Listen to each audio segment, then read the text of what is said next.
Hey guys, it's Jack, and in today's video I'm going to be talking to you about ROI. So I'm going to be speaking about exactly what it means, how we use it, the different types of ROI, how to measure it against certain different variables and different metrics within the business, and ultimately what it means to you as an Amazon seller, specifically talking about those who are trading in the UK through Amazon. So first of all, what do we actually mean when we talk about ROI?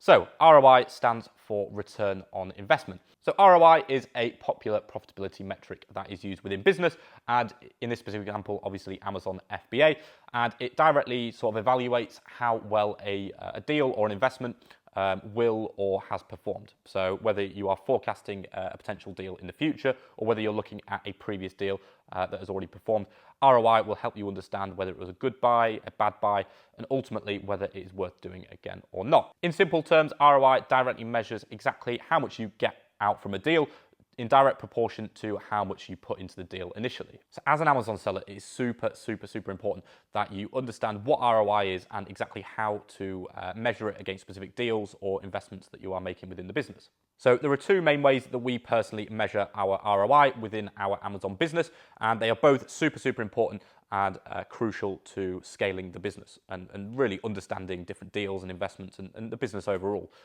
So the first one is what we call a cash-based ROI, and the second one is what we call a time-based ROI. So many of you who are watching this video and already in the Amazon space will be familiar with what I would class as a cash ROI. It's spoken about a lot. Everybody uses it as a profitability metric when analyzing deals, but not a lot of people actually look at it from a time perspective and actually understand the different variables that are involved when looking at an Amazon deal. They both play such a crucial role within your business, and it's super important that you understand how they both work. And understanding these and actually being able to measure ROI against different variables and investments will have a direct correlation in how far you are actually able to scale your Amazon business and actually how fast you are able to scale as well. So let's start off with what I call a cash ROI. Now, this is the one that most of you will already be familiar with and probably use in your Amazon businesses so far, but I'm just going to cover it and explain a bit about what actually is a cash ROI and actually how to work it out. So cash ROI is a great way of measuring and analysing a deal on the face of it. However, there are several different sort of variables that a cash ROI does not take into consideration. And the main one in this specific example is time. So when looking at a cash ROI, there are certain minimums that you should expect when analysing a deal. But there is so much that goes into this, and there are so many different variables that can change your decision making. I could really make a full separate other video about this. So if that is something you guys are interested in, drop us a comment or drop us a DM and we may make a video about it in the future. But for now, let's just talk about how we actually analyze it. It's actually pretty simple. So here we have a quick analogy of a cash ROI. So we're going to start off with net profit divided by your total product costs times by 100 equals your percentage ROI. So pretty simple calculation, and this is how most people will work out ROI. Just an example below, £2.40 profit per unit divided by a £3 product cost times by 100 equals an 80% ROI. Super simple, super easy to understand, and helps you evaluate a deal. So as we all know, an 80% ROI, especially if you're VAT registered, is very good. So on the face of it, this looks like a great deal, right? Now, you can either work this out on a gross level or a net level. Most people will just work it out on a gross level, and it completely depends what you're really trying to achieve by working out the ROI, and that's what you've sort of got to understand, really. So for those of you wondering, to work it out on a net basis, all you simply have to do is add up all of your fixed and variable costs within the business, essentially all of the overheads within your business, and divide it by how many units you, on average, sell per month. So let's say your warehouse costs, all your bills, softwares, accountancy, staff, essentially all your overheads, they amount to £5,000 per month within your Amazon business. And let's say on average you sell around 10,000 units per month. You would simply get the £5,000 and divide it by the 10,000 units, which would equate to 50p. So essentially, on a surface level, for every product that you sell, you have a 50p overhead cost on there. And if you add this onto your product cost of every time you're working out your ROI or your margin or anything like that, then it will work out your profit levels on a net basis. However, most people will work out their profit margin and ROI on a gross level, as there are quite a lot of different variables that go into it, like prep, time, cash invested, etc. So personally, I think it's better to work it out on a gross level, and then work out your net ROI on a monthly basis. So there are softwares out there such as Buybot Pro and a couple of others that will instantly work out your cash ROIs for you. So you'll add it as a Chrome extension and you will type in your product cost and it will just automatically work out your ROI and your profit margins and et cetera, which is great. However, I truly believe that you actually have to understand ROI before you start using these. So you want to understand what actually ROI is, what it means, and ultimately what it means to your business, because it's all well and good just getting an ROI figure. However, lots of people don't actually know how it affects their business, what they're exactly looking for when it comes to ROI. They're just told, yeah, anything above 30% is a good ROI, but they don't actually understand what that means and what it actually contributes to the business. So I believe understanding ROI first and working it out manually, then you can move on to the softwares that make your time much more efficient. So as I mentioned before, the other way that we personally measure ROI is actually a time-based ROI. So there are a couple of different ways that you can actually measure time-based ROI. So the first one is your sell-through rate, and the second one is your prep time of a product. So firstly, let's look at the sell-through rate. So just to give some context and an example, typically lots of Amazon sellers, when they're scaling, they will be roped in to bigger, more volume-based deals where they can get a slightly better margin and ROI and a better cost price for buying the units. So let's say on average, maybe somebody buys 300 units per month of a product. The supplier may offer them 700 units or 1,000 units of a product to get maybe a 5% discount, which on the face of it looks great. However, what you've got to understand is the opportunity cost of this and how much is it actually costing you in opportunity by buying this deal. What I'm not saying is you should never buy volumes of stock to get a better price. What I'm saying is you just need to understand the opportunity cost of buying that deal. So let me just show you a quick example here.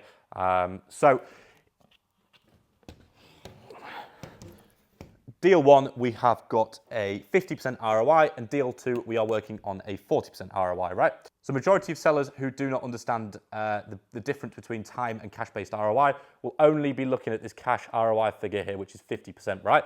So on the face of it for them, the 50% ROI deal looks better than the 40% ROI deal. If you have the correct systems, the processes, and the infrastructure within the business to be able to facilitate more volume, then actually deal 1 is not actually the best deal. And let me explain why. So, deal number 1, we've got a Fairy Liquid 1 litre bottle. The cash required for this deal is £10,000 upfront investment to buy the stock.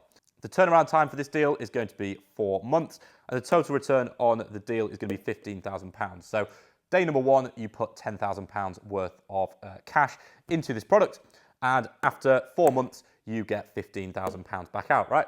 Great deal, great return on investment, and can be considered a good deal. Alternatively, if you've got the option to go for deal number 2 with a 40% ROI, this is how it would work.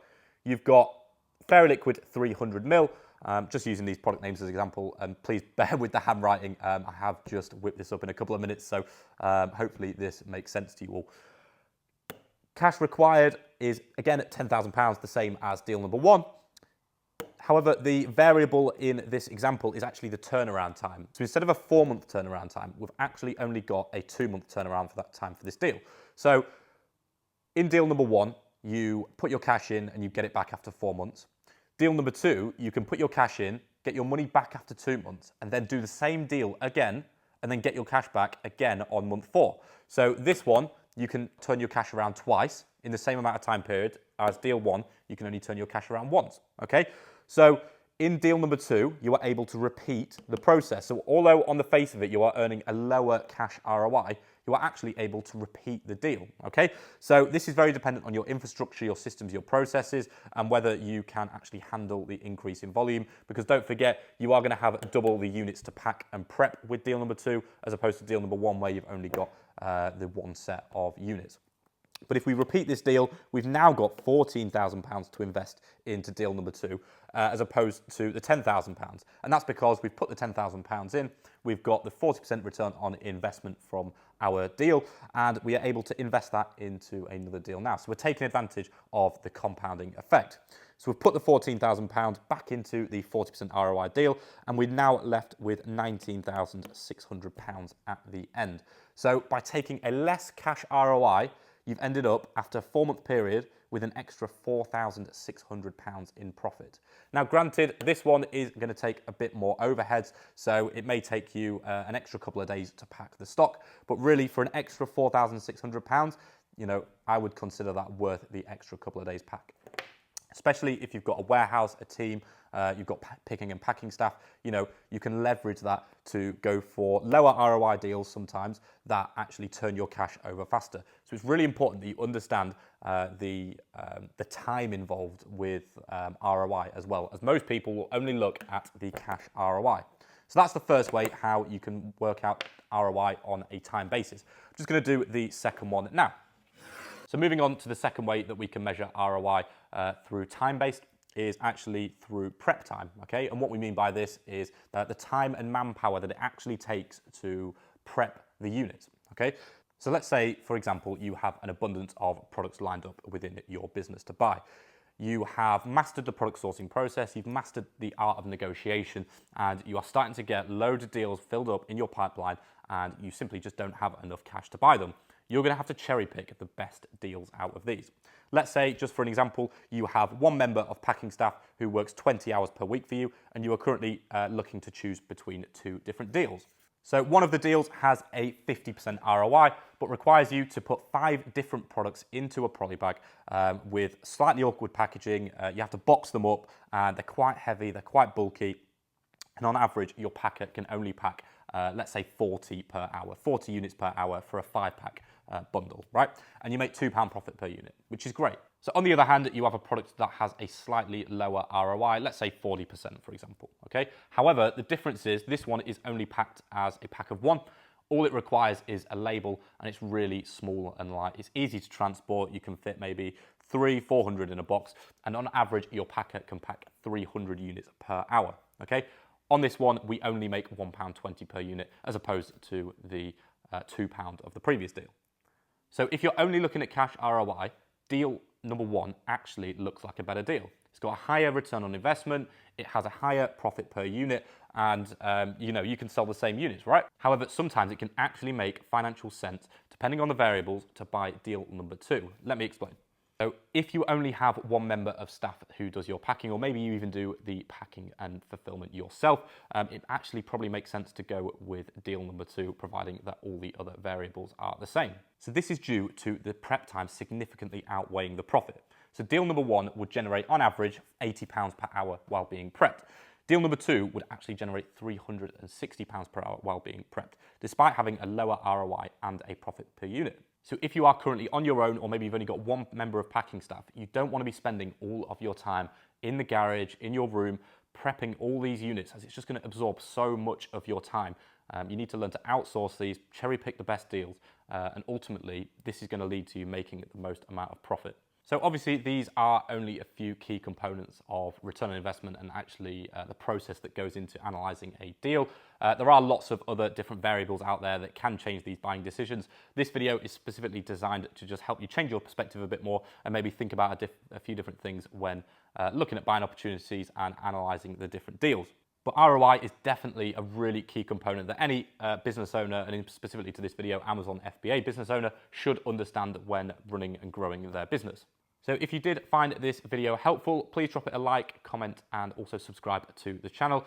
Following on from that, any other video ideas that you do want to see, please drop them in the comments or drop us a DM on Instagram, and we will try and make as many of them as possible to help provide as much free value to you guys as possible. Now, if you are sat watching this and you are an Amazon FBA wholesale seller based within the UK and you are doing above £3,000 in revenue per month, I have spent the last 12 months building out a program that is specifically designed for you to help you scale your Amazon FBA business beyond a side hustle and beyond a very small business.